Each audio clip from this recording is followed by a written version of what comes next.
I'm Joanna Galarza Johnson, and today I'm talking about why we study history.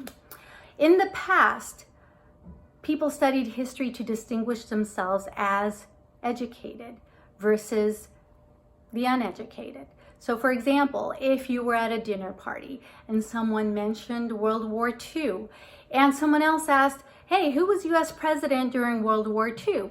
If you were the person to be able to say it was Franklin Delano Roosevelt, FDR, and yes, the United States joined World War II or entered World War II in 1940, and it was due to the Japanese bombing Pearl Harbor, well, you are more educated than other people at your table that don't know that.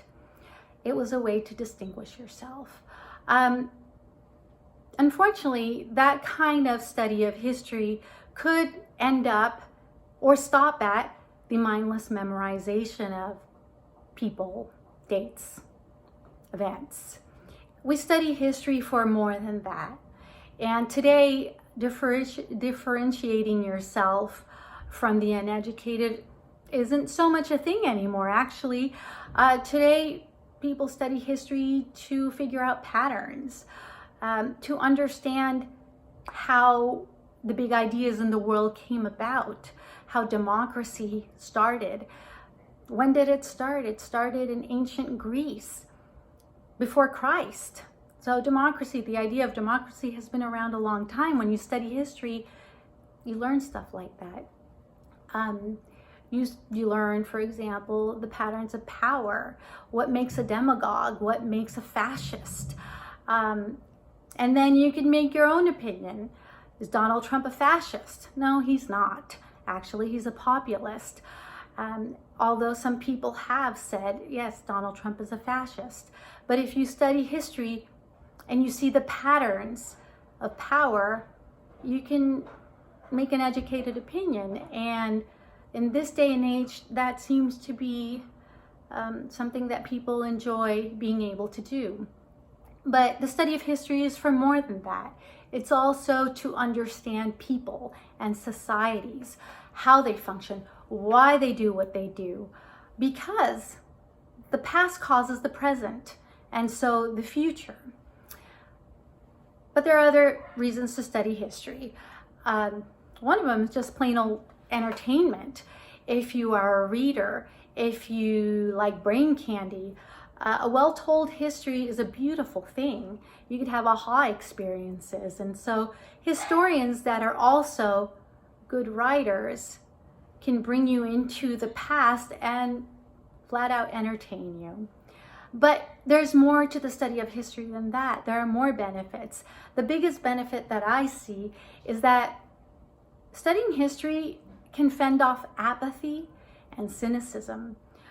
You understand, you learn that events are not inevitable. There is hope for today. Things that are happening today do not have predetermined outcomes. And humans have free will. So the study of history can end up giving you a humanistic view of the world. Yes, humans have agency. We have a say in how things turn out. So what do historians do? So the way historians work is we look at evidence, and it's usually written evidence. So we look at newspapers, diaries, whatever writing was left in the past by past peoples, we look at that stuff. And we usually try to see it, read it in the original language. So let's say you are interested in the Spanish Inquisition, or you are interested in the Spanish Inquisition and any connection to witches. Well, you would most likely have to go to Spain and look through the archives and be able to read things in 15th century Spanish. You might go to other places in Europe to get more information if you want to study the Spanish Inquisition. But once a historian gathers her information, lays it out in a chronological order, and starts making connections and putting things together. Oh yes, the Spanish Inquisition was started when Spain was trying to figure out who was actually a true converso Jew and who was faking it, who hadn't really converted to Catholicism or Christianity. You start making connections when you study history.